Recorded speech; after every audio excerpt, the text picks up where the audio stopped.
Nós vamos agora apresentar o comportamento do mercado monetário. A análise da paridade de juros até aqui nos permitiu compreender que existe uma relação entre a determinação da taxa de câmbio e o comportamento da taxa de juros doméstica e estrangeira. Mas nós ainda não apresentamos formalmente o que determina a taxa de juros, tanto no mercado doméstico quanto no mercado estrangeiro. É esse o objetivo desta parte da análise. Para compreender a dinâmica de funcionamento do mercado monetário, ainda que um modelo extremamente simplificado, nós vamos começar com os conceitos básicos daquilo que é moeda, das suas funções, da oferta de moeda e da demanda por moeda. É importante lembrar, eu sigo enfatizando isso, que este manual foi feito pelo Krugman e pelos seus coautores para estudantes que não necessariamente fizeram disciplinas aprofundadas anteriormente na área de economia. Então eles podem estar se defrontando com esse tipo de conceito pela primeira vez. Por isso que os autores apresentam os níveis mais básicos conceituais. Então a moeda, como você sabe, ela pode ser definida por suas características, por suas funções, pelos aspectos associados à sua oferta e à sua demanda.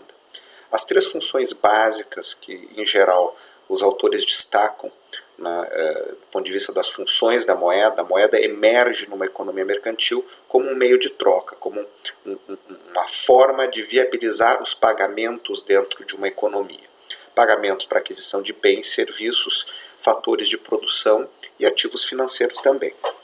A moeda ela é a unidade de referência dos contratos, portanto ela é unidade de conta.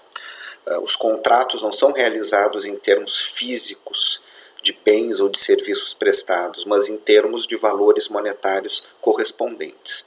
E exatamente porque a moeda funciona como um meio de pagamento geral e a base dos contratos, a riqueza denominada monetariamente e a possibilidade da moeda ser utilizada, o acesso à moeda para adquirir bens, serviços e ativos, permite com que ela, preservado o seu valor ou em referência a títulos que rendam juros ou ter alguma forma positiva de rendimento, ter moeda é ter a possibilidade de transportar a riqueza ao longo do tempo. Do ponto de vista analítico, nesse modelo bastante simples, nós vamos trabalhar a ideia de moeda como sendo um meio de pagamento amplo, aquilo que muitos de vocês sabem e já se acostumaram em análises anteriores, quando são vistos os meios de pagamento, os diversos instrumentos que são de alguma forma referidas à moeda de curso forçada de uma economia, nós vamos estar pensando a oferta de moeda como sendo esse meio mais amplo de pagamento, que é o M1,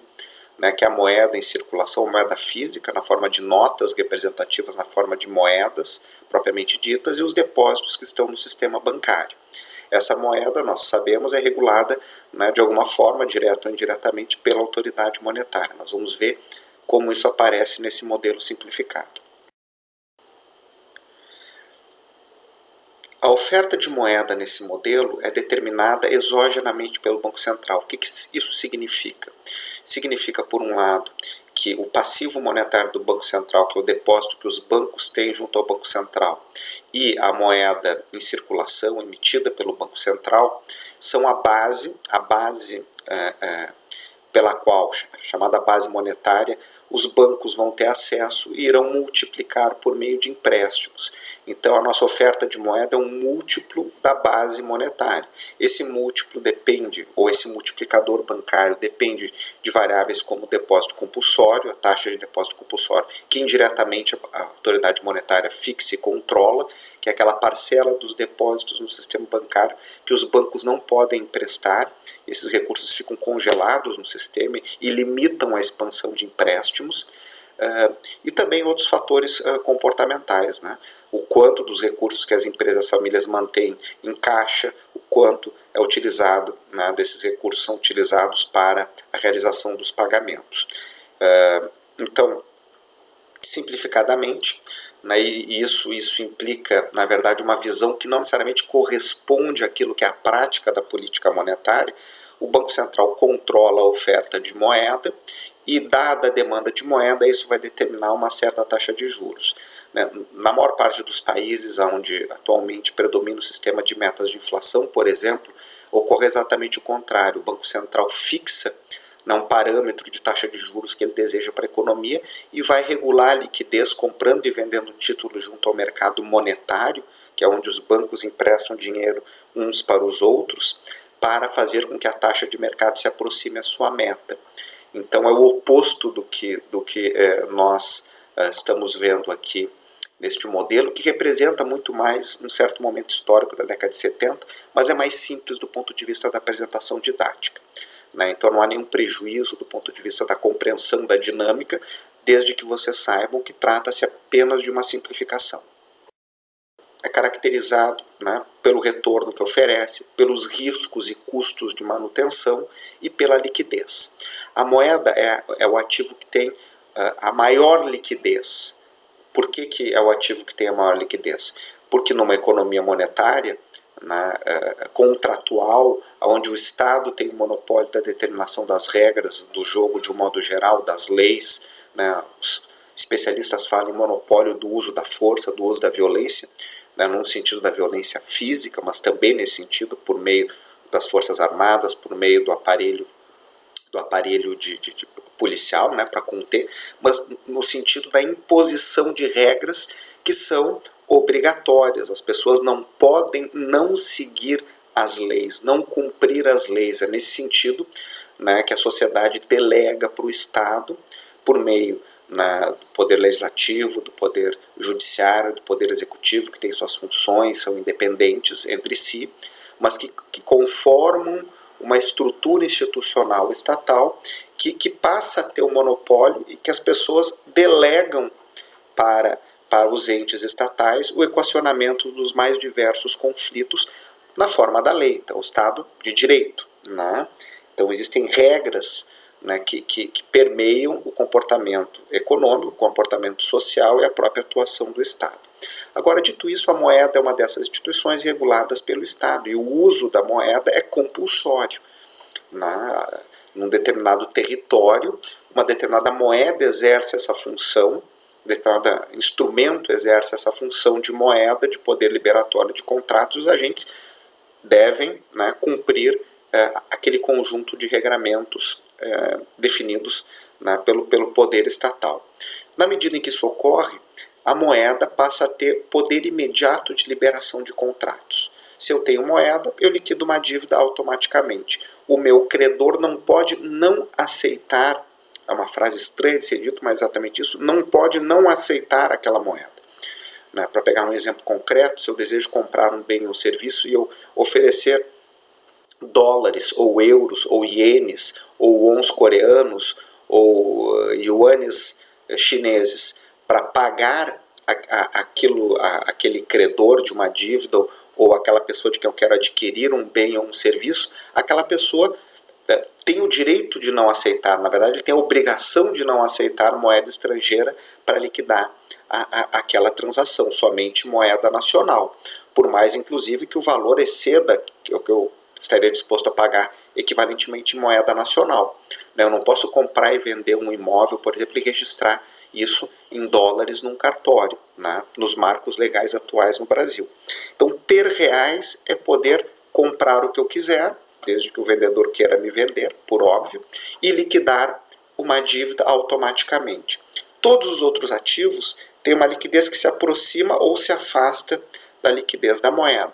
Então, se eu tenho uma aplicação financeira, poderá ser tão ou mais líquido, quer dizer, poderá ser ter uma liquidez muito próxima à da moeda, em geral um pouco menor, ou eventualmente, dependendo desse ativo, pode ser equivalente à liquidez da moeda. Por outro lado, outros ativos, um automóvel, um terreno, uma fábrica, são ativos também não financeiros, mas que não têm a mesma liquidez que a moeda. Então a moeda é um ativo que tem o máximo de liquidez. Existe um risco, se a moeda perde valor ao longo do tempo, a inflação, eu não vou adquirir os mesmos bens e serviços. Se eu tenho preços estáveis, esse risco é menor, no limite negligenciável, e o retorno que é zero, porque a moeda não rende juros. Então qualquer ativo, o retorno esperado é a remuneração, o título de dívida é a taxa de juros que ele possui, descontado o custo de manter este ativo. É associado, por sua vez, à perda do seu poder de compra. que vai depender da situação da maior ou menor estabilidade no nível de preços de uma determinada economia. Se nós, na maior parte dos modelos aqui, nós estamos assumindo que no curto prazo os preços são estáveis, são dados e rígidos, neste espaço analítico no curto prazo, esse risco é baixo ou negligenciável. Se os preços sobem ao longo do tempo, existe um risco aí acoplado a reter moeda por um período de tempo mais longo. E a principal vantagem de reter moeda é sua liquidez, que é máxima. Então as famílias, as empresas, quando têm moeda, podem adquirir bens e serviços, sem nenhum custo de oportunidade, e nenhum custo financeiro direto, não preciso tomar dinheiro emprestado para adquirir aquele bem ou aquele serviço que eu desejo. E eu posso automaticamente realizar aquele gasto desejado. A demanda agregada por moeda nada mais é do que a agregação do comportamento dos indivíduos. Do ponto de vista deste modelo, é isto que nós estamos tratando. E o que vai determinar a demanda dos indivíduos? Por um lado, a demanda por moeda guarda uma relação inversa com a taxa de juros. Por que isso? Porque reter moeda é um custo de oportunidade. Se as taxas de juros estão subindo na economia, é muito melhor comprar títulos que rendem juros do que reter moeda para além de um certo volume, particularmente para além de um certo volume necessário para realizar as minhas transações.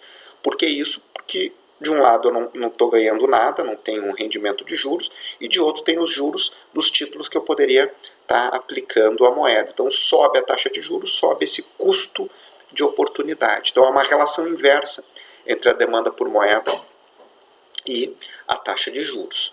Por outro lado, o volume de transações da economia na aquisição de bens e serviços depende do nível de preços e da quantidade de bens e serviços. E essa relação é direta. Tudo mais constante, quanto maior o nível de preços, mais moeda eu vou precisar para realizar as mesmas transações. Da mesma forma, quanto maior é a renda ou produto real, a quantidade de bens e serviços na economia, maior a necessidade de moeda que eu tenho para um dado nível de preço, para um dado nível de custo de oportunidade de reter moeda. Se eu for colocar essas relações numa relação algébrica, numa equação, a demanda de moeda está expressa na equação 14.1.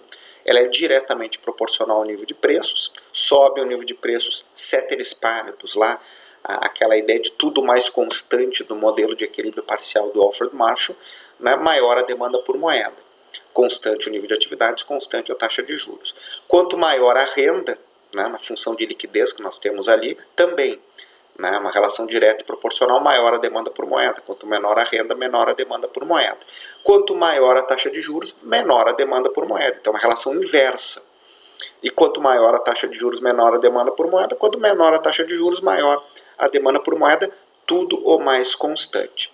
Se eu colocar o meu pezinho para baixo, eu vou para a equação 14.2. Aí eu tenho a demanda real por moeda. A demanda real por moeda é uma função L de liquidez, inversa da taxa de juros e direta do nível de renda da economia. Renda real ou produção real de bens e serviços. Plotando num gráfico em que no eixo vertical eu tenho a taxa de juros do sistema e no eixo horizontal a demanda agregada real por moeda, para um dado nível de renda R qualquer, a nossa curva de demanda por moeda é negativamente inclinada nesse plano dimensional juros demanda real por moeda. Por que isso? Pela razão que eu havia comentado. Quanto maior é a taxa de juros, tudo o mais constante, eu vou me deslocando da direita para a esquerda, nesse plano bidimensional, maior será, quanto maior a taxa de juros, menor será a demanda por moeda, porque aumenta a demanda por títulos que rendem juros. Por outro lado, se deslocando da esquerda para a direita, quanto menor a taxa de juros, menor é a demanda por ativos que rendem juros e maior é a demanda por moeda, que me permite adquirir bens e serviços. E, de novo, essa curva é construída por por um dado nível de renda real, um dado nível de produção real da economia. O próximo gráfico nos ilustra o efeito de um aumento da renda real sobre a demanda por moeda. Então, dado quaisquer níveis de custo de oportunidade de reter moeda na economia, para quaisquer níveis de taxa de juros, né? Uma renda real maior implica uma maior demanda por moeda, pelas razões que nós tínhamos visto ali do ponto de vista dos microfundamentos. Tudo o mais constante, se eu tenho mais bens e serviços, eu preciso de mais moeda para realizar as transações na economia. Graficamente, nós temos um deslocamento para a direita e para cima neste plano bidimensional. Da mesma forma, uma queda da renda real implicaria um deslocamento para a esquerda e para baixo neste plano bidimensional.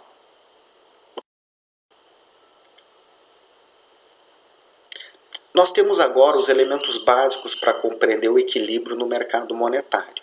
Porque, de um lado, a oferta de moeda é exogenamente determinada pelo Banco Central, pelo controle da base monetária, que é o seu passivo monetário, controle direto, ou o controle indireto, né, por meio dos mecanismos de política monetária que permitem reduzir o efeito multiplicador monetário.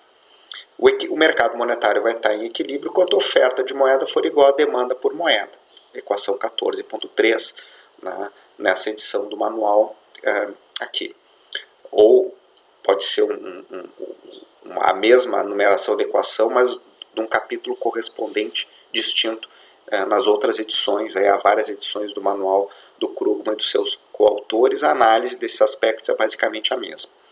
Se eu substituir a oferta de moeda na nossa equação de demanda por moeda, demanda real por moeda, eu vou chegar na equação 14.4, que nada mais é do que do lado esquerdo a oferta real de moeda, em equilíbrio a oferta igual à demanda, então eu substituo a demanda real por moeda pela oferta real de moeda, e do lado direito a nossa equação L de liquidez de moeda, dependendo inversamente da taxa de juros e diretamente do nível de renda real. Esta figura mostra o equilíbrio no mercado monetário, considerando a oferta real de moeda como sendo exogenamente determinada. Então, por um dado nível de preço, o Banco Central controla a oferta de moeda que é a MS, que é a base monetária, e o multiplicador. Então, a oferta de moeda independe da taxa de juros neste modelo, por isso que ela é vertical e, portanto, inelástica nesse plano bidimensional juros, saldos em moeda real. Já a curva de demanda de moeda, como nós vimos, para um dado nível de renda, ela é negativamente inclinada em função do custo de oportunidade de reter moeda e da relação inversa que há entre R e demanda real por moeda. O equilíbrio do mercado vai ser quando a oferta real de moeda se igualar à demanda real de moeda, que é o ponto 1 dessa nossa figura. No ponto 2, eu tenho um desequilíbrio na qual a demanda por moeda não está idêntica à oferta de moeda. E isso produz uma situação de redução da demanda dos saldos até que a economia volte para o equilíbrio, ao passo que a situação 3 é o contrário. Eu também poderia analisar esse gráfico da seguinte forma: se eu reduzir a minha oferta real de moeda, dada a demanda real de moeda, eu iria para o 1.2, a taxa de juros sobe. Se eu aumento a minha oferta real de moeda, eu iria para o ponto 3, a taxa de juros de equilíbrio do sistema seria R3. O fato é que, dada esta oferta real de moeda e o nível de renda real e esta curva específica de demanda por moeda, o único ponto consistente de equilíbrio com a taxa real de juros R, ou a taxa de juros R1, no curto prazo a taxa de juros nominal e real são idênticas se os preços não flutuam, é o único ponto consistente de equilíbrio desse sistema.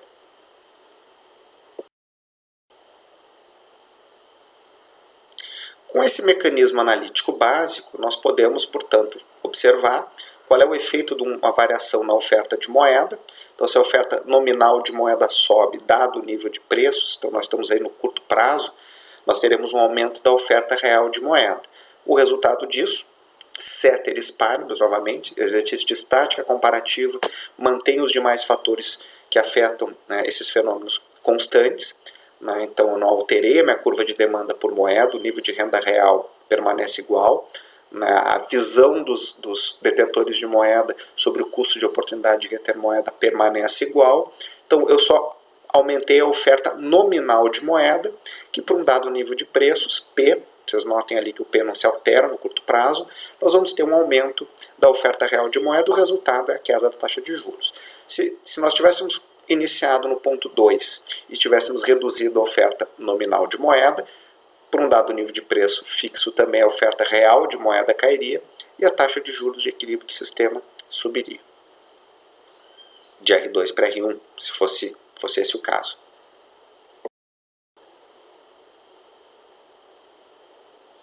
Por sua vez, se a renda real sobe na economia, né, o que vai acontecer?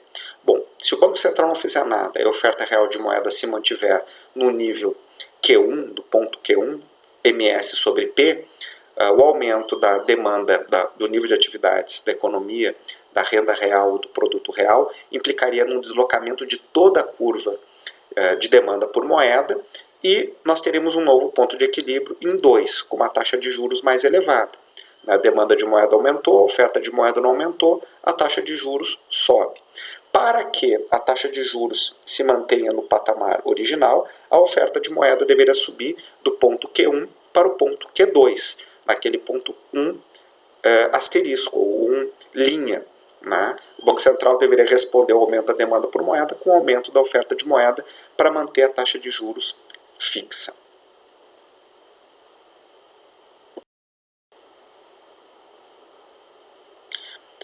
Agora, eu vinha falando sobre isso antes, mas é importante enfatizar que do ponto de vista analítico, nós estamos chamando de curto prazo aquele plano no qual as condições do modelo estão dadas, particularmente um nível de preço não se ajusta.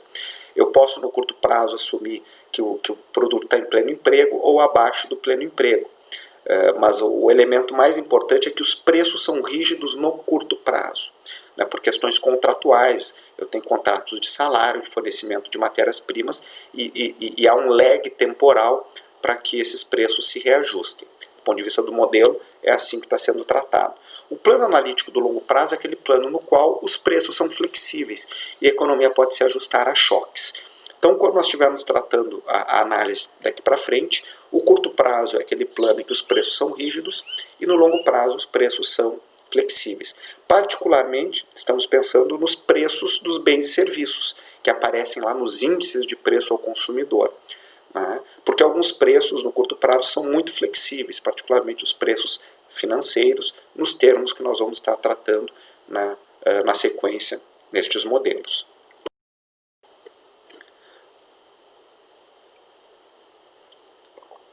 Pois bem, agora que nós já conhecemos a paridade de juros, que é uma condição de equilíbrio, lembrando, pela condição de paridade de juros, o mercado cambial vai estar em equilíbrio, em condições concorrenciais, com livre mobilidade de capitais, quando as taxas de retornos de ativos equivalentes, denominados em moedas distintas, quando essas taxas se equivalem. Ora, o ativo doméstico, o seu rendimento é a taxa de juros doméstica. O ativo estrangeiro é a taxa de juros estrangeira mais a depreciação esperada da minha moeda frente a outra moeda. Mas por que a depreciação da minha moeda é um elemento que soma no rendimento externo? Por aquela razão que nós vimos. Né? Porque se a minha moeda está perdendo valor frente à moeda estrangeira na qual eu estou aplicando, o ativo na moeda estrangeira na qual eu estou aplicando, significa que a moeda estrangeira está ganhando valor. Então, quando eu entro naquele mercado, eu vou converter a minha moeda na moeda estrangeira. Se a moeda estrangeira ganha valor frente à minha perde frente à estrangeira ao longo de um período T qualquer, eu precisarei de menos unidades da moeda estrangeira para recomprar a minha moeda. E, portanto, o meu ganho na minha moeda cresce. Nós demos o exemplo numérico lá na apresentação da paridade de juros. Então a ideia aqui agora é integrar todos esses elementos numa única análise. O gráfico na sequência mostra na sua parte superior a condição de paridade de juros e na sua parte inferior exatamente o equilíbrio, o gráfico do equilíbrio no mercado monetário, só que com uma rotação. Aqui está. A parte superior do mercado de câmbio é a paridade de juros. Antes nós não sabíamos de onde é que vinha aquela reta do retorno de depósitos em moeda doméstica, no caso do exemplo do manual, moeda doméstica é dólar. Dizíamos apenas que naquele plano bidimensional câmbio-juros era uma reta inelástica. Isso significa dizer que a taxa de juros doméstica não depende da taxa de câmbio. Por outro lado, a curva de paridade de juros está me mostrando que, dada uma taxa de câmbio esperada futura e dada uma taxa de juros lá fora, quanto menor a taxa de câmbio no mercado à vista, maior é o retorno em moeda doméstica da aplicação em moeda estrangeira. No exemplo, maior o retorno em dólares, moeda doméstica, de uma aplicação em euros, moeda estrangeira. Agora, nós, integrando a parte de baixo, que é o mercado monetário, sabemos que a taxa de juros doméstica depende da oferta de moeda doméstica e da demanda por moeda doméstica. No próximo módulo, nós vamos poder verificar como alterações da política monetária, das condições monetárias, afetam a parte de baixo e, ao alterarem a taxa de juros, permitem ajustes no mercado cambial na parte de cima. Também podemos observar que a compreensão do comportamento da taxa de câmbio no meu mercado doméstico, no caso do exemplo no mercado dos Estados Unidos, depende do que está acontecendo no meu mercado monetário, na oferta e demanda por moeda dentro da minha economia, do que está acontecendo no mercado monetário do resto do mundo, no caso o europeu, que determina a taxa de juros lá fora, e, por sua vez, isso vai interagir, produzir uma taxa de câmbio no mercado doméstico, dada a taxa de câmbio esperada. Então, esse é um modelo que envolve, no fundo, 4 preços. Taxa de juros doméstica, R, taxa de juros lá fora, R estrela, taxa de câmbio esperada e taxa de câmbio no mercado doméstico. A taxa de câmbio no mercado doméstico à vista, que equilibra os retornos numa mesma moeda, e, portanto, não gera incentivos para que os investidores se reposicionem de moeda doméstica para moeda estrangeira, ou dito de uma forma mais precisa, de ativos em moeda doméstica para ativos em moeda estrangeira, essa será a taxa de câmbio em equilíbrio na condição de paridade de juros. Na sequência, nós vamos aprofundar essa análise.